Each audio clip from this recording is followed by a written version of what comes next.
Las rebeliones juveniles están en México, están provocando todo tipo de interpretaciones. Me inclino por una estructural, histórica.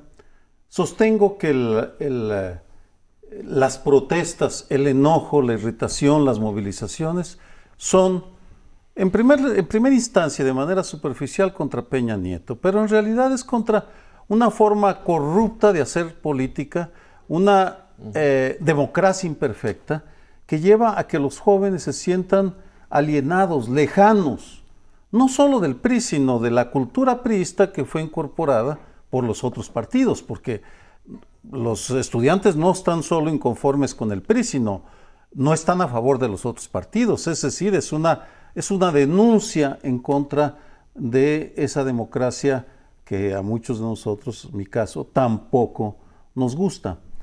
Ahora, dicho esto, pues vienen aquí todo tipo de especulaciones, ya no sobre la existencia, sino sobre la duración y las implicaciones. Por supuesto, y de entrada es una movilización muy fuerte en el Distrito Federal y todavía débil en otros estados, en donde, por cierto, el PRI ha frenado con violencia física los intentos de protestar en Colima, Saltillo Veracruz y Córdoba, Veracruz. Pero es tal vez el inicio, porque el miércoles se anuncia otra movilización, no sabemos cómo vaya a ser, cuánta gente vaya a ir, pero en todo caso lo que esta rebelión juvenil que se está extendiendo por diferentes escuelas demuestra es que la historia es imprevisible y que todo parece estar atado y remachado y bien predecible, y de manera totalmente impredecible surge por un incidente menor una rebelión. Así ha sido en México. En 1963, los médicos se rebelan porque no les pagan el aguinaldo. Dura un año la movilización. En el 68, por una pelea entre estudiantes de preparatoria. Y podríamos seguir por todo el mundo, y es siempre ese patrón. Una inconformidad que se desparrama como un llano en llamas, porque existen las razones estructurales para la inconformidad. Bueno, aquí lo interesante es lo siguiente.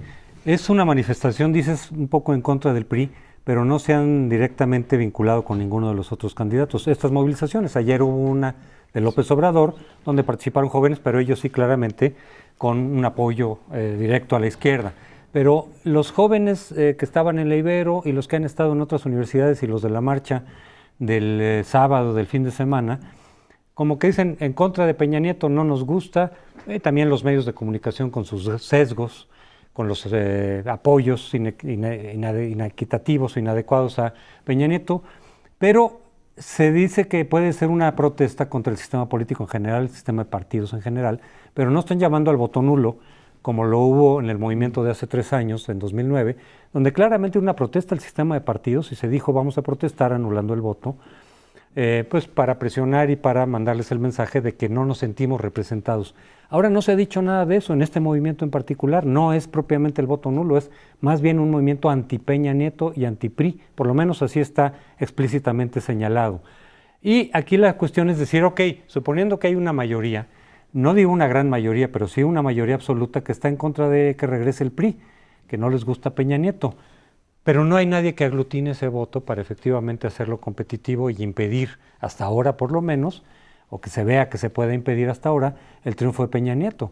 Porque ese voto anti-PRI mayoritario está dividido, una parte con López Obrador, otra parte con Josefina, otros que no saben por quién votar, otros que no quieren votar.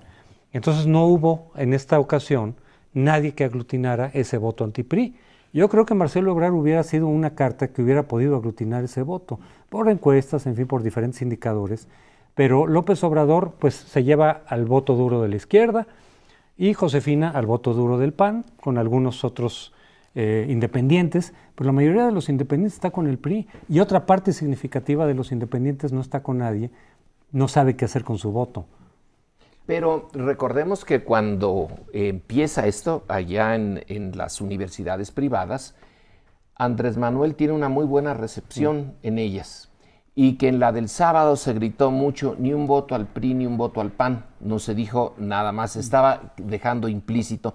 Quiero aquí poner otro punto que me parece interesante. Si comparamos esto con el 68, resulta que la protesta mexicana viene ya en un entorno internacional donde se han dado otras antes. No fue enteramente original o única. Hoy ocurre lo mismo. Es la primavera árabe la que más nos recuerda lo que puede pasar aquí, y luego los movimientos en España y en Estados Unidos. La razón es más o menos la misma, es una inconformidad que estalla por una cosa realmente secundaria. Lo que pasó en la Ibero no es una cosa particularmente notable, es simplemente el pretexto para hacer estallar algo que ya estaba allí. A mí lo que me sorprende de mis experiencias en otras manifestaciones por muchos años es que los jóvenes no aparecían. En las manifestaciones de la izquierda eran muy pocos los jóvenes, y aquí de repente hay una prácticamente de puros jóvenes, y que se aglutinan a base de la nueva modalidad que es la de las redes sociales. Y finalmente, para no alargarlo más, todas las manifestaciones de la primavera árabe fueron en las grandes ciudades. No hubo ninguna en el campo o en ciudades pequeñas. Aquí también eso ocurre. Cuando tú dices, Sergio, que es la Ciudad de México, es el patrón que se está siguiendo. Nueva York, México, Madrid, el Cairo, etcétera. La primavera mexicana, hay algunos que están empezando a llamar a este movimiento, claro, ya que lo has introducido como un contexto, porque se refiere a esta situación en la que hemos visto a los países árabes que quieren democratizarse, que tumban militares o dictadores, que cambian o pretenden cambiar un sistema autoritario. Hemos visto el movimiento de los indignados, el M15, que acabamos de celebrar el 15 de mayo, en Madrid y en muchas otras ciudades de España, y ahora estamos viendo que en México se da esta manifestación que va conjugando, que va conjuntando, que va haciendo concurrir a jóvenes de diversas proveniencias y de distintas instituciones. Y aquí me gustaría retomar lo que creo que también planteaba con gran pertinencia Sergio Aguayo. Él hablaba del 68 como un antecedente. Tal vez habría que haber hablado del 66, que fue la primera gran movilización estudiantil que tumba al rector Chávez. Y después la del 68, como es tan enorme, como es tan grande, pues sí surge como un conflicto entre dos instituciones públicas a nivel preparatoria, una del Politécnico y una de la universidad, que se enfrentan y que tienen el 23 de julio de ese año 68 una confrontación, pero que no pasaba del nivel preparatoriano. Y esto, con la represión que se desarrolla, empieza a ampliar y ampliar las manifestaciones hasta que llegan a ser tan grandes y conducen al 2 de octubre del 68 con la terrible matanza. La participación de las universidades públicas es definitiva.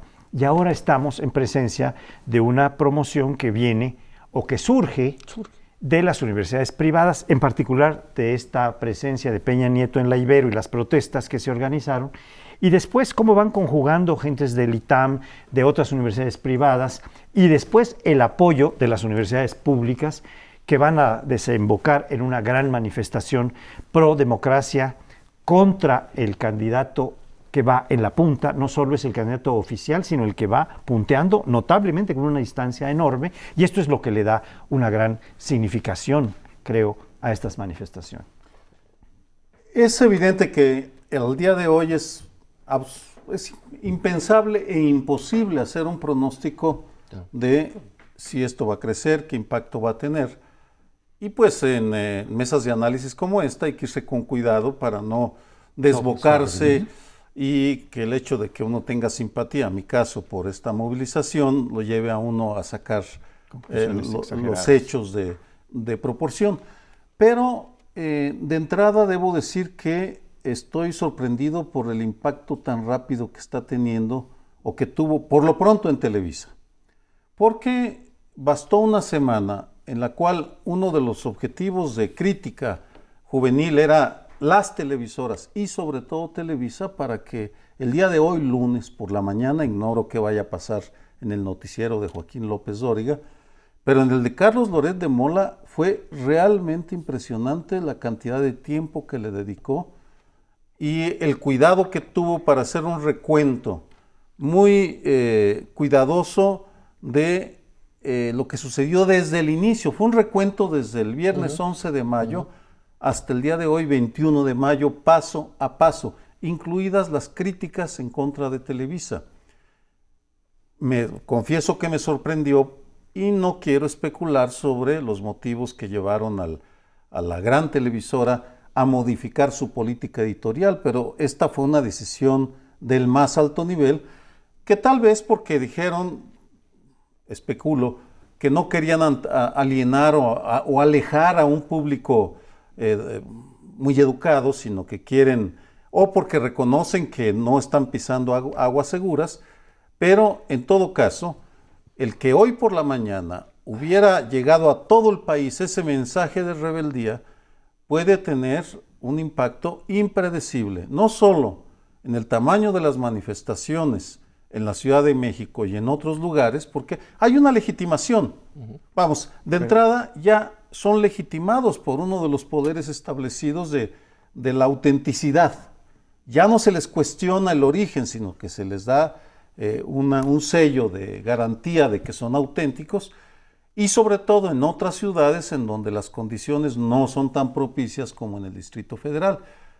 De mantenerse esta política editorial de Televisa, aquí sí podemos anticipar un efecto directo en las intenciones de voto. No, lo que quería yo era apoyar esta modificación que estás virtiendo de la política de Televisa, que ya se podía advertir en el tercer grado, cuando lo hubo el miércoles pasado y fue repetido ayer domingo. Ahí ya hay una posición de todos los que participaron en tercer grado que es muy favorable, se declararon sus simpatías, hicieron una apología por los jóvenes desde López Dóriga, pasando por Carlos Loret, que después hace hoy esta reseña, pero ya se estaba preparando un cambio de política. Incluso hubo una crítica a los priistas por haber descalificado lo ocurrido en Leivero, por haber dicho que eran... Sí, la hubo en tercer grado. Sí, una crítica muy fuerte, si eres un error del PRI, de la parte del PRI que dijo eso, porque luego Peña Nieto y Videgaray dijeron, nosotros no vimos a nadie que no fuera de Leivero, respetamos, etcétera, pero la parte del PRI, digamos, la parte del se PRI concentró viejo, en, que fue Joaquín Colwell, ¿no? Joaquín Colwell, en ese programa efectivamente hicieron una condena diciendo fue un error grave del PRI, porque estos estudiantes sí son de Leivero y están expresando sus puntos de vista de crítica contra Peña Nieto. Yo diría, dos preguntas. Una es, de nuevo, ¿qué impacto puede tener sobre la elección? Este movimiento fue inesperado, efectivamente. El detonante de Leivero generó y le da un poquito de más calor a la elección. Es un factor que surge de fuera de los partidos y de los candidatos y le empieza a dar, digamos, algo más de pimienta, ¿no?, a esta elección. Pero la pregunta sería, ¿será capaz de inclinar la balanza para lo que llevamos hasta ahora, los números, cambiar los números, lo que no hizo el primer debate, lo que probablemente el segundo debate no hará? Lo pueden hacer estos estudiantes, pues habría que ver, pero por un lado, aunque efectivamente, como dice Lorenzo, por lo que dice, estuvieran volcados todo este movimiento, o básicamente, a López Obrador, la pregunta es, estos son los estudiantes y los jóvenes universitarios, altamente politizados. ¿Qué tanto el conjunto de los jóvenes, que representan un porcentaje importante ahora del padrón, podrán participar, digamos, de esta orientación? Pues muchas gracias, tenemos que interrumpir, regresamos en unos segundos. En días pasados fueron detenidos 3 generales muy importantes, vinculándolos con el crimen organizado, con el narcotráfico, como protectores de los Beltrán Leiva, y fue detenido también un teniente coronel de caballería. Esto ha llevado a una serie de especulaciones ahora que está terminando el sexenio de Felipe Calderón, en el sentido de que hay un golpeado, decía la revista Proceso, que empezó a circular hoy, que es el ejército. Está siendo desprestigiado porque está mostrando que los generales, o que un núcleo de generales, 3 generales son muy importantes, claro, uno es general de división, que es el general Tomás Ángeles Daguajare, los otros 2 son generales de brigada y brigadier, y hay un teniente coronel de caballería. 2 de ellos ya estaban en retiro y 2 de ellos están en pleno ejercicio de sus funciones castrenses. De tal manera que esta detención, que fue una acción hecha entre la Procuraduría y la Defensa, está mostrando que dentro de los generales puede haber algo mucho más fuerte que lo que tuvimos como información cuando detuvieron hace ya un buen número de años a Gutiérrez Rebollo, porque ese era el responsable de una zona militar. Pero aquí estamos hablando de alguien que los 2 primeros años de este gobierno fue subsecretario de la Defensa. Estamos hablando de un personaje, Daguajare, ¿no? Es o Ángeles Daguajare, que es sobrino nieto, por cierto, del famoso general Felipe Ángeles, que trabajó a las órdenes de don Pancho Villa. Yo creo que aquí hay un asunto interesante que me parece puede ser comentado. Un amigo mío, Felipe Ahumada, de Yucatán, que es un gran epigramista, hizo el siguiente epigrama: es un problema de Estado el que agobia a la nación. Lejos de hallar solución, ya se ha generalizado. Se me hizo simpático este apuntamiento. Pues es simpático y es a la vez preocupante en extremo. Sea cierto que los Beltrán Leiva lograron tener una relación directa con el general Ángeles. Si eso es cierto, es realmente terrible, porque quiere decir que en el ejército no está blindado nadie, nada más faltaba el general secretario, es el siguiente paso. Si no es cierto, si no se demuestra que el general Ángeles o los otros 2 generales estaban inodados y cooptados y corrompidos por el narcotráfico, quiere decir que hay una división en el ejército de la patada, que más o menos se venía sabiendo esto. Al nivel de los generales de división, los enfrentamientos, en principio, por quién va a ser el siguiente secretario de la Defensa, son inevitables. Por eso algún alto oficial me comentó, mejor que fuera un civil, para que nosotros no estemos metidos directamente en esto. Pero es un sueño eso. No veo a ningún secretario de la Defensa civil en el futuro inmediato. Pero cualquiera de las 2 posibilidades, está el narcotráfico ahí o está el conflicto interno, esto deja al ejército y al que venga a sustituir al saliente, a Felipe Calderón, que dice que su legado, casi dijo su gran legado, es el combate en favor de la seguridad. Este legado está entre signos de interrogación. Sí, porque el segundo de a bordo de la Secretaría de Defensa ha cuestionado esa estrategia como inadecuada, como no bien planeada, lo que muchos críticos han dicho, nada menos que del programa fundamental de este gobierno, de lo que lo va a distinguir, que es esta estrategia. Y el número 2 de la Defensa ha estado diciendo, es que no era así, no se planeó adecuadamente, no debe ser esta la forma de enfrentar el problema, cuestionando justamente, dándole la razón a muchos de los críticos de esta estrategia. Entonces ese es un elemento que lleva a sospechar si no hay motivos estrictamente políticos de esta detención, porque lo del testigo protegido de la DEA que había dicho que ha visto al general Ángeles o que había visto pues en tratos con Beltrán Leiva, recibiendo maletas, etcétera, viene desde 2009. No es reciente, lleva algún tiempo. Y en todo caso el gobierno también reflejó que tenía sospecha del ejército o de las relaciones de alguien dentro del ejército con Beltrán Leiva. Por eso es que en la detención y que terminó en muerte de Beltrán Leiva en Cuernavaca, mandó a la Marina. Entonces decían, bueno, pues la Marina, ¿qué tienes que estar haciendo ahí? Si ahí está el ejército, de hecho ahí están, pues, precisamente para que no le den el pitazo, porque aquí quién sabe, o sea, había una desconfianza.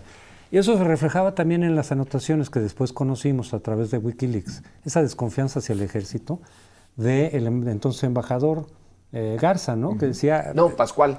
Pascual, perdón. Carlos Pascual. Decir, aquí no sabemos bien el ejército qué tanto puede estar o no vinculado, que tampoco sería tan raro. Estados Unidos no ha querido meter directamente a su ejército, salvo de manera periférica en el combate con el narcotráfico, asesorando a otros países, pero no directamente, y lo han dicho con todas sus letras, porque se puede contaminar, se puede corromper a la hora de estar en el trato directo con los narcotraficantes. Bueno, pues entonces no tendría por qué no ocurrir en el caso mexicano. Ocurrió con Gutiérrez Rebollo, que era el zar de las drogas, con Zedillo, pero ahora es más grave porque era el subsecretario de la Defensa. Este caso sería, de ser culpable, el general Ángeles, cosa que no tenemos elementos para decirlo, sería más grave que lo que ocurrió con Gutiérrez Rebollo. Uno de los problemas del oficio que tenemos quienes participamos en esta mesa es interpretar la realidad y detectar aquellos hechos que pueden convertirse en parteaguas, en momentos definitorios, en transformaciones. Y en ese sentido es inevitable preguntarse si estamos ante un parteaguas en la misión del ejército, de las Fuerzas Armadas, en el combate al crimen organizado. Pongo de antecedente un hecho conocido en ciertos círculos, pero no por el gran público, lo que se conoce como la trampa de Tlatelolco, que fue, el ejército entra a Tlatelolco el 2 de octubre del 68 y es recibido por los disparos de oficiales del Estado Mayor Presidencial que les disparan desde los edificios, y eso provoca la matanza que conocemos y lleva a que al interior del ejército empiece a discutirse el papel que tenían para reprimir civiles. Y muy gradualmente, porque fue lentísimo el proceso, empezaron a dejar de reprimir civiles o a poner obstáculos a las órdenes de los gobernantes civiles que les decían, ve a matar a estos campesinos que protestan o a estos estudiantes o lo que fuera. Toda proporción guardada, las Fuerzas Armadas, hay sectores dentro de las Fuerzas Armadas incómodos por el papel que les ha tocado jugar. Son disciplinados y obedecen a su comandante en jefe, a Felipe Calderón, pero se discute la conveniencia de este papel de fuerzas policíacas que sustituyen a corporaciones corrompidas por su ineficacia, el burocratismo y por el crimen organizado. En ese sentido, y sin pretender hacer ningún pronóstico, me parece que estamos ante un hecho de la suficiente gravedad para provocar una discusión dentro y fuera de las Fuerzas Armadas, y aquí incluyo a la Marina, sobre lo que está pasando. Y que eso puede llevar, tal vez, a una redefinición en el próximo sexenio de las modalidades de la participación. No se van a retirar de la noche a la mañana, pero sí tal vez dar un brinco a una decisión más racional de lo que estamos teniendo ahora y que está en el trasfondo de este posible hecho. Coincido con la gravedad de que si de ser cierto que fueron corrompidos por el crimen organizado, es un hecho terrible. Y si no también, como decía Lorenzo. Y si no también. Pues sí, lo que todo esto conduce es a tener también una serie de interrogantes, porque estos generales y el teniente coronel fueron detenidos y fueron arraigados por 40 días. Estos 40 días se van a vencer, en el primero de los casos, el día 26 de junio, ya a unos días de la elección de 1 de julio. Y una de las sospechas y de las especulaciones que se están haciendo es, bueno, ¿de veras tendrán fundamentos para incriminar a generales de esta magnitud, como el general Ángeles? No puedo pronunciar bien su segundo apellido, Daguajare. O realmente va a ser otra frustración, como la de la detención de Hank, como la del michoacanazo, que hubo un primer momento, pero después fueron soltando a todos, incluido a Hank, ¿no? Entonces dicen, hay varios militares que, según el reportaje de la revista Proceso, que es un reportaje bastante amplio el día de hoy, señala que podría esto terminar en una nueva frustración, lo cual sería un golpe verdaderamente pavoroso para la política que se está siguiendo y para el gobierno. ¿Cómo se le puede hacer a lo que tú dices, Sergio, que esto tiene que llevar a una discusión interna? Y sin embargo, las discusiones internas no son válidas en el ejército. No se revelan. No deben de existir. Ahí es la institución más disciplinada vertical. Por definición.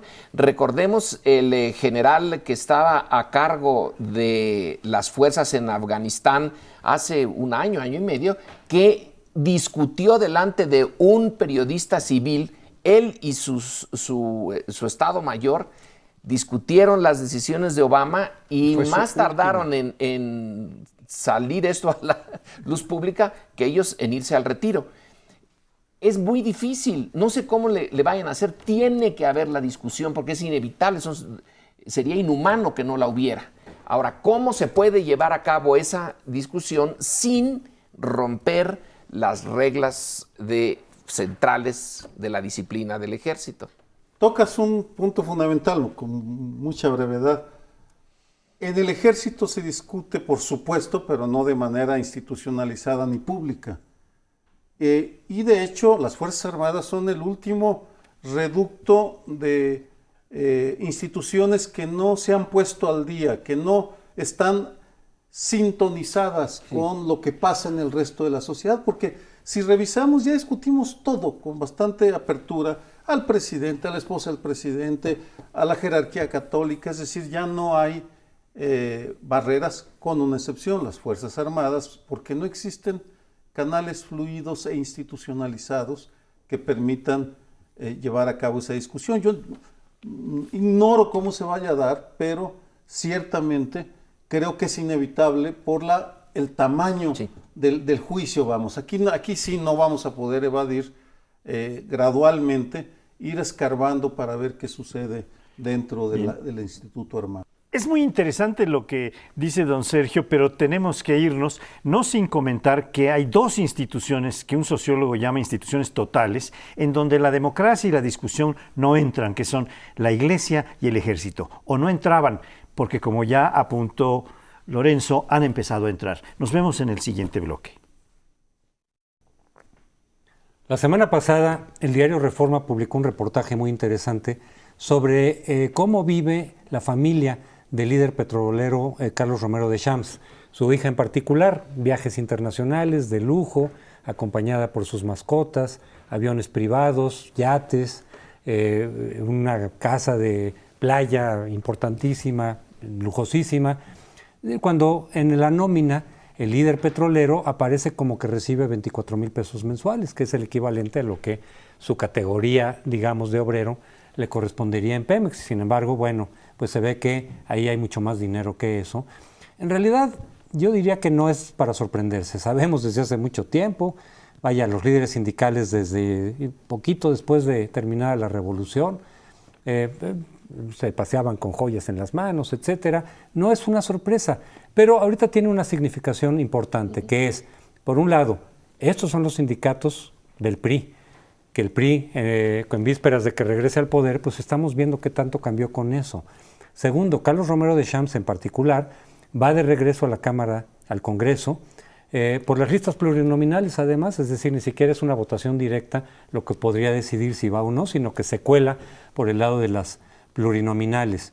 Y por otro lado, ante este comentario que se le hace a Enrique Peña Nieto, decir, oiga, vea esto, ¿no? ¿Qué opina de esto? Dice, bueno, él ha sido su trabajo, es muy respetado dentro del sindicato, evadiendo completamente el problema de fondo de la gran corrupción de los sindicatos, del desparpajo, digamos, de los líderes sindicales en una situación de crisis, de profunda desigualdad. Parte del discurso de Peña Nieto es se han incrementado los pobres y sabemos, digamos, de los déficits de Pemex y que no impiden el hecho de que sus líderes sindicales vivan como viven. Entonces, es un golpe, pero yo diría que también es un golpe indirectamente al PAN, a los gobiernos del PAN.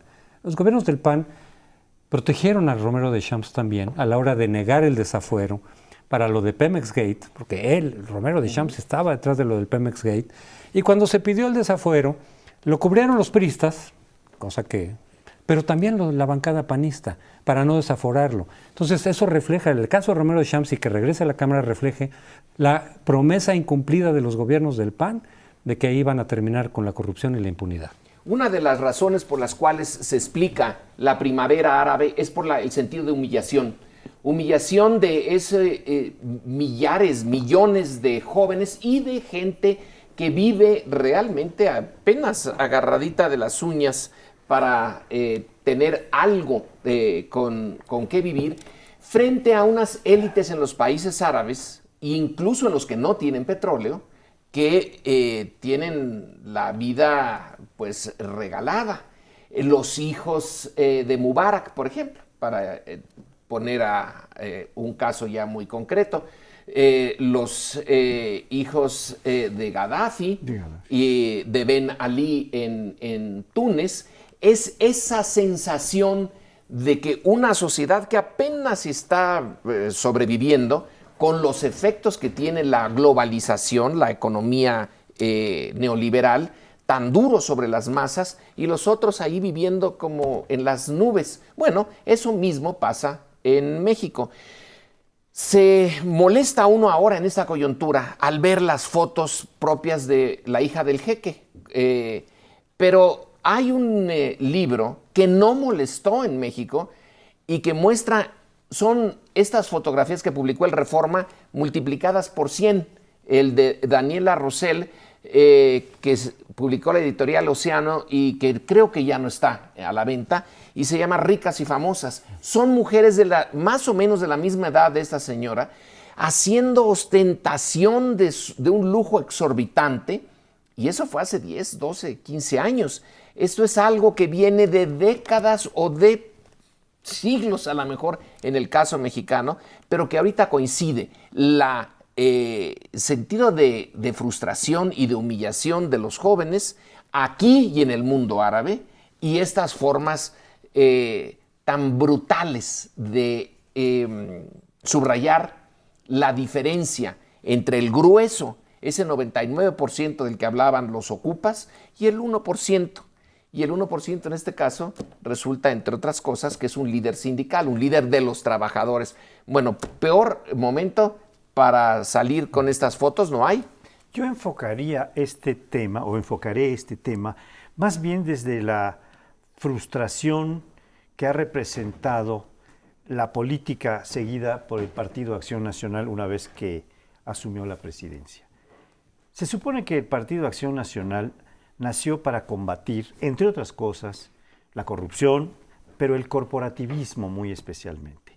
Estas decisiones que se tomaban por el Estado mexicano, por su jefe de Estado, que también era jefe del partido y de otras muchas cosas de las instituciones, y que consistía en apoyarse en grupos corporativos, sindicales muy marcadamente. Esto no surge en el tiempo de Cárdenas, pero en el tiempo de Cárdenas se refuerza enormemente.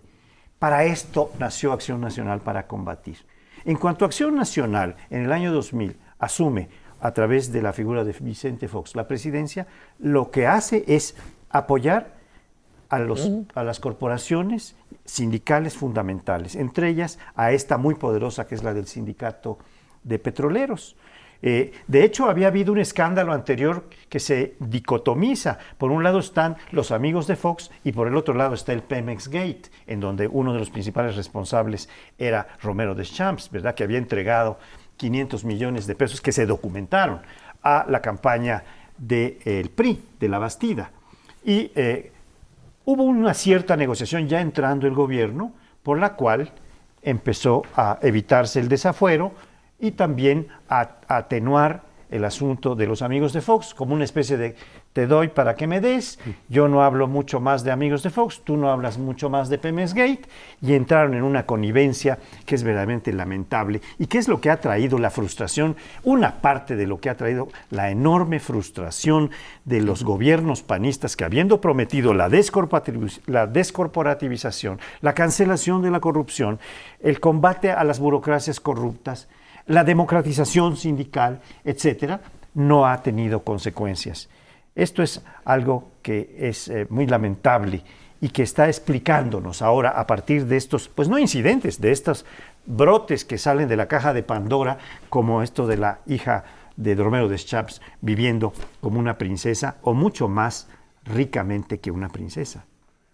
Es curioso cómo el lenguaje va evolucionando, porque antes se les decía juniors y ahora se les dice la niña de Pemex, el niño verde, el niño Vibriesca, el hijo de Marta Sagún, hijastro de Vicente Fox, que ahora va como diputado por el PANAL.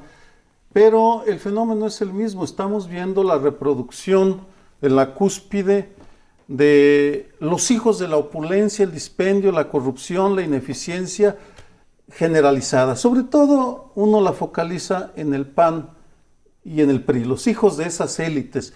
En la izquierda es otro tipo de corrupción, es más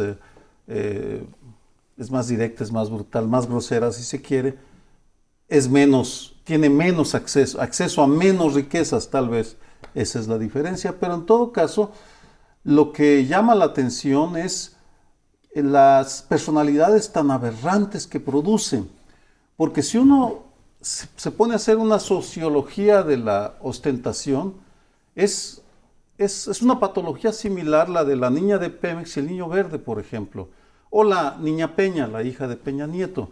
Hay la sensación de que forman parte de una clase privilegiada que tiene derecho a tomarse una botella de 10,000 pesos, una Vega Sicilia, un vino de 10,000 pesos, viajar en avión privado con 3 perritos cuyos nombres son extranjeros, por cierto, no se llaman ni Firulais, ni mucho menos es Keiko o algo así, y no recuerdo los otros nombres, y que ven con enorme y profundo desprecio a la prole, a los que trabajan, a los nacos, a los que no tienen acceso por babosos, supongo, porque esa es la lógica. Si no tienen acceso es porque tú eres menso y no supiste allegarte a los poderosos.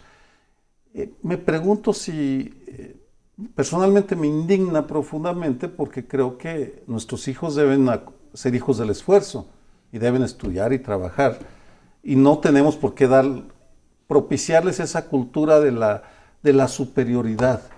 En todo caso, le llega a Enrique Peña Nieto, en el peor momento, la imagen ya no de los jóvenes conscientes, dispuestos a defender principios, sino de esta jovencita prepotente que va por el mundo gastándose nuestro dinero, porque vamos, que no me digan que es como dice Peña Nieto, que es con el trabajo de Romero Deschamps. Es nuestro dinero que están empleando para gastárselo en babosadas por el mundo.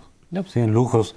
Antes se hablaba de los cachorros de la revolución y ahora de repente mencionan a los cachorros de la corrupción, ¿no? Para referirse a los hijos de los magnates políticos que viven verdaderamente como el jet set en un país tan desigual y tan injusto. Pero yo diría lo siguiente, iré a este punto otra vez. El hecho de que Romero Deschamps regresa al Congreso por la vía de representación proporcional, que es decir, bueno, entonces no se puede evitar que un personaje como él regrese al Congreso y goce de los privilegios que tienen en el Congreso también, que también son excesivos, no son los del sindicato petrolero, pero también son salarios demasiado elevados, etcétera, muchos privilegios. Ya va de regreso, en donde seguirá teniendo además fuero, o seguirá teniendo una protección ahí. Es que es el problema también del hecho de cómo utilizan los diputados de representación proporcional para meter a indeseables que no ganarían a lo mejor en su distrito o en el estado, si es que van por senadores. Y sin embargo los meten en estas listas para que en automático vayan pasando, que esa es evidentemente una falla también del sistema electoral nuestro. Se puede corregir, no eliminando necesariamente a los diputados o senadores de representación proporcional, o no por esa razón, sino cambiando las reglas y decir que vayan en una boleta aparte los de representación proporcional, porque por cierto, el PRI no es el único partido que está metiendo a los indeseables o los impresentables por esa vía. En todos los partidos hay. En todos los partidos hay, y de pronto la gente, si va a votar por convicción por un partido determinado en su distrito o en su estado, automáticamente le está dando el visto bueno a estos indeseables. Entonces creo que se podría modificar ahí de alguna manera la fórmula para el ingreso de estos diputados y senadores por otra vía. Pero se nos ha terminado el tiempo. Regresamos al último segmento. Quitarlo. Queremos dedicar este último bloque a Carlos Fuentes. Como ya nuestro público lo sabe, murió de una manera realmente inesperada, envidiable en cierto sentido. No vino su decadencia física y termina en un hospital después de una agonía larga. Fue muy rápido. Quiero hacer referencia, sobre todo en mi caso, al Carlos Fuentes de los 1960s. Para mí fue importantísimo. Lo leía realmente con avidez, tanto sus novelas como sus ensayos políticos. Y es este punto en el que quiero detenerme. Si México hubiera tenido un sistema político más o menos representativo de la sociedad mexicana, Fuentes hubiera quedado básicamente como novelista, pero él le daba la voz política a muchos en esa sociedad en donde el Congreso no servía para nada, los partidos, bueno, nada más había un solo partido, y entonces él se convirtió en el sustituto, no es el único, pero fue uno de los mejores sustitutos de la falta de representatividad en las instituciones políticas. Él se convirtió en conciencia desde la izquierda y poniendo una y otra vez las fallas del sistema, pero de una manera elegante, inteligente, interesante, y creo que esa parte de Fuentes, que no necesariamente se va a repetir en el México del siglo XXI, porque espero que ya tenga la suficiente fuerza de aquí a un tiempecillo sus instituciones para que no sea necesario que el novelista sea también el intelectual público, pero quién sabe, Norman Mailer en una sociedad tan democrática como la norteamericana siguió siendo una voz crítica contra Vietnam, por ejemplo. A mí me gustaría distinguir entre varios Fuentes. Creo que se puede hacer con muy diversos actores. Se ha hecho, por ejemplo, con una figura política fundamental como don Porfirio Díaz, ¿verdad? Antes y después del 2 de abril, porque derrota a los franceses en una batalla gloriosa y después se convierte en un dictador. Entonces hay dos Porfirio Díaz. El coronel Porfirio Díaz, hay una calle que está puesta bajo su nombre. Fuentes también es varios Fuentes. Es el Fuentes escritor, ensayista de la izquierda en los años 60, en donde representa una posición muy crítica. Es el Fuentes que empieza a aparecer como un gran novelista también en los años 60 o a fines de los 50, con su famosa Región más transparente del aire, que es la primera gran novela de Fuentes, la primera novela de Fuentes propiamente. Antes había hecho libros de cuentos, y es una novela que retrata la Ciudad de México de aquel tiempo en que empezaba a crecer copiosamente. Era la época tremenda del mambo, ¿verdad? Del mambo del ruletero. Era la época de Izca Cienfuegos, en donde las tradiciones indígenas, las consejas de la cultura indígena se metían a través de este personaje mágico que es Ixca Cienfuegos, y nos narraba lo que ocurría en la ciudad, en las mañanas, en las tardes y en las noches, donde se iban de parranda.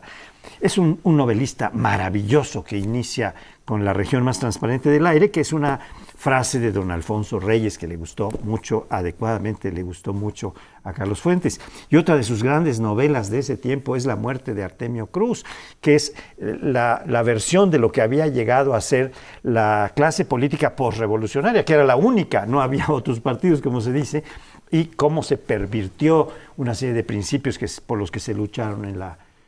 Pero llegados los años 70, cuando asume el poder Echeverría, ha habido un movimiento de intelectuales, entre los cuales algunos de ellos se atribuye esto a Fernando Benítez, esta frase de Echeverría o el fascismo, es decir, o nos vamos por este que es el heredero de la revolución para profundizar la revolución y empezar nuevamente, o de plano vamos a caer en el fascismo, ¿no?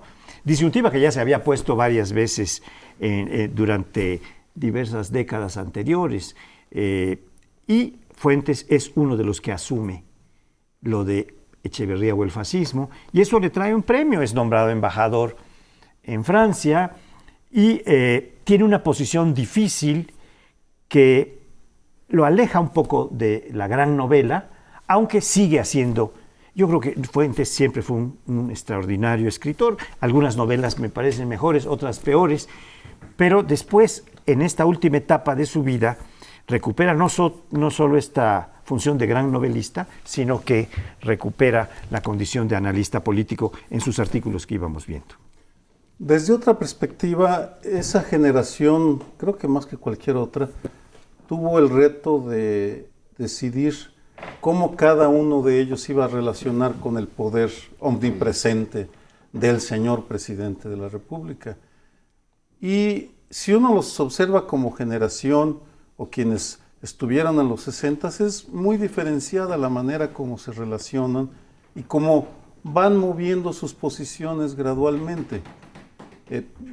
Me sumo a lo que mencionaban. Para mí el Fuentes de los años 60 me marcó, creo que a toda mi generación, no solo sus novelas, sino ni sus ensayos políticos, sino sus textos periodísticos. Todavía recuerdo lo que publicó sobre el asesinato de Rubén Jaramillo y su familia en la revista Política, en el 62, de la cual sale peleado con Marcó Pardiñas por una disputa sobre México, la izquierda mexicana y la izquierda mundial, en particular Cuba, la Unión Soviética. Era un Fuentes metido en la izquierda, en la batalla por la democracia frente al poder. Luego ya Fuentes modifica su posición gradualmente y se ubica en otra, discutible, respetable, no me voy a meter, pero aprovecho esta referencia a toda esa generación para recordar o para mencionar a Elena Poniatowska, porque el sábado cumplió 80 años. Muchísimas felicidades, Elenita. Y inicia en esos años también, ella como periodista. Ella nunca ha pretendido ser novelista y es muy clara cuando se le dice yo soy periodista, e incluso La Noche de Tlatelolco es es muchas cosas La Noche de Tlatelolco, pero es una recuperación oral de lo que pasó una reconstrucción a través de historia oral de lo que pasó aquella noche. Pero ahí tenemos otra forma de relacionarse con el poder, no totalmente diferente. Pero bueno, pues esa es la generación que está, de la transición, que está tocando a su fin, y pues no deja de ser simbólica. A lo mejor no quiere decir nada de aquí a unos años, que en la semana que muere Fuentes y se celebran los 80 años de Elena Poniatowska, reaparezca la inquietud juvenil contra otras injusticias. Los escritores suelen tener un papel de analistas políticos, es decir, de críticos del poder, y es parte un poco del papel que tienen en sociedades que están buscando la democracia, etcétera, estos hombres de letras, ¿no? Esta intelectualidad. Y por eso decía Lorenzo, ante unas instituciones de ese tipo, de corte autoritario, etcétera, pueden tener un papel importantísimo en la denuncia, en la presión, en la formación de opinión que tienda a mover las cosas, pero también por lo mismo, un régimen como el priista fue un régimen que supo cooptar a los intelectuales, que era uno de los procedimientos típicos y que lo caracterizaba de alguna manera frente a otros autoritarismos más rígidos, en donde reprimían o censuraban o exiliaban a los intelectuales. Aquí los cooptaban, es decir, y esa fue parte del secreto. Entonces, en relación con Echeverría y en un periodo cercano, tenemos a Octavio Paz, que renuncia al servicio exterior. Bueno, no era miembro del servicio, pero renuncia a embajada en India, etcétera, por lo del 68, en donde el personaje central, a final de cuentas, era Echeverría. Y a los pocos años, Carlos Fuentes efectivamente como que avala este aperturismo democrático de Echeverría para limpiarse lo del 68, y es premiado con una embajada. Que eso cuestiona más adelante entonces la credibilidad de sus comentarios y de sus críticas al poder, porque efectivamente el precio que se tiene que pagar por estas embajadas, contratos, en fin, mucho de lo que puede ofrecer o ha ofrecido el régimen priista en el pasado, pues es a cambio de la credibilidad de quien aceptaba esos términos de negociación. La naturaleza del sistema autoritario mexicano, su naturaleza tan peculiar de venir de una revolución por un lado y frente al resto de los sistemas en América Latina, esos encabezados por generales y la cosa fuerte, el nuestro prefería sobre todo cooptar. Era casi su segunda naturaleza. Coopta a los jóvenes, a los escritores, a todo mundo, a los empresarios, a los líderes obreros, a los líderes sindicales. Son bien pocos los que se resistieron a la cooptación. Elena Poniatowska es uno de esos casos. Fue muy amiga de Fuentes y de todo ese grupo, pero siempre se mantuvo fuera, y ahora, al celebrarse sus 80 años en la universidad, ella hace un discurso en donde al final dice que la única esperanza que le queda es la de los jóvenes. Los jóvenes. Creo que va a ser recompensada Elena Poniatowska en su esperanza. Bueno, pues nos tenemos que ir, pero esto da realmente para mucho. Muy buenas noches y nos vemos la semana entrante.